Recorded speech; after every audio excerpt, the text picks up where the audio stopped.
Good morning students. कल पिछली class के अंदर हमने ये पढ़ा कि आवर्त बीजी पादपों में पीढ़ी एकांतरण किस प्रकार होता है।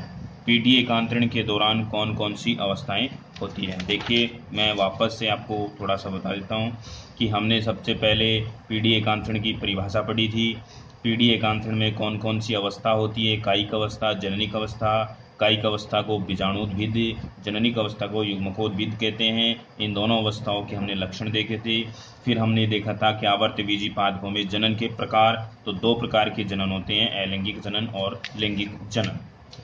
अलैंगिक जनन की क्या विशेषताएं होती हैं, ये अलैंगिक जनन की परिभाषा है कि जनन की वह क्रिया जिसके दौरान अर्धसूत्री कोशिका विभाजन, निषेचन क्रियाएं नहीं पाई जाती हैं, उस क्रिया को अलैंगिक जनन कहते हैं। अर्थात अलैंगिक जनन के दौरान अर्धसूत्री विभाजन और निषेचन क्रिया नहीं होती। निषेचन क्रिया किसे कहेंगे? निषेचन क्रिया के दौरान युग्मकों का संलयन होता है। युग्मक, नर युग्मक और मादा युग्मक दोनों युग्मक जुड़ते हैं, उस क्रिया को निषेचन क्रिया कहते हैं।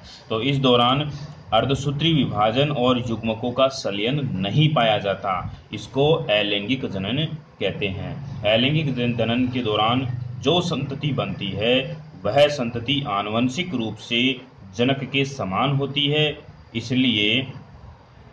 इसलिए ऐसी संतति क्लोन कहलाती है। ऐसी संतति क्या कहलाती है? क्लोन कहलाती है। तो क्लोन की परिभाषा आप कैसे लिखोगे? क्लोन किसे कहेंगे? क्लोन वह अर्धसूत्री विभाजन जन, कोई भी लैंगिक जनन हो तो लैंगिक जनन के दौरान बनने वाली संतति जो आनुवंशिक रूप से जनक के समान होती है, ऐसी संतति क्लोन कहलाती है। ये क्लोन की परिभाषा है। इस अलैंगिक जनन के प्रकार अब हम देखेंगे कि अलैंगिक जनन के प्रकार। तो अलैंगिक जनन के जो प्रकार हैं वो दो प्रकार होता है। अलैंगिक जनन आवर्त बीजी पादपों में दो प्रकार का होता है। पहला होता है अनिषेक बीजता। अनिषेक बीजता, इसको अंग्रेजी में बोलते हैं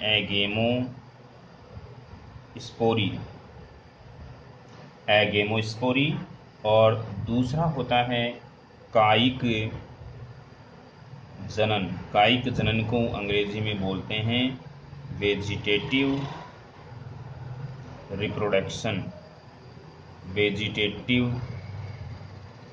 रिप्रोडक्शन। इसी को हम बोलते हैं कायिक प्रवर्धन भी बोलते हैं। कायिक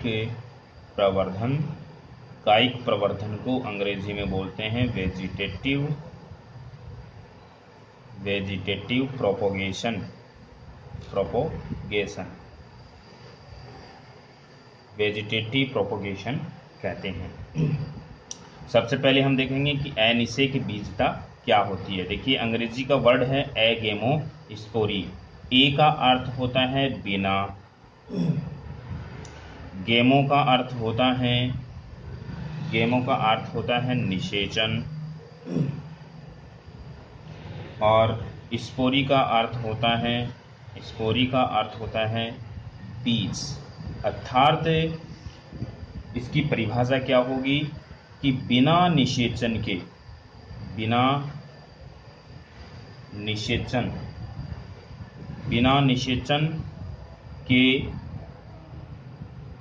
बीज निर्माण की क्रिया,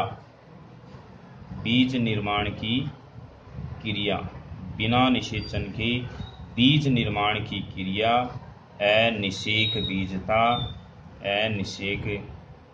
बीजता कहलाती है। इस अनिषेक बीजता के दौरान निषेचन क्रिया नहीं पाई जाती।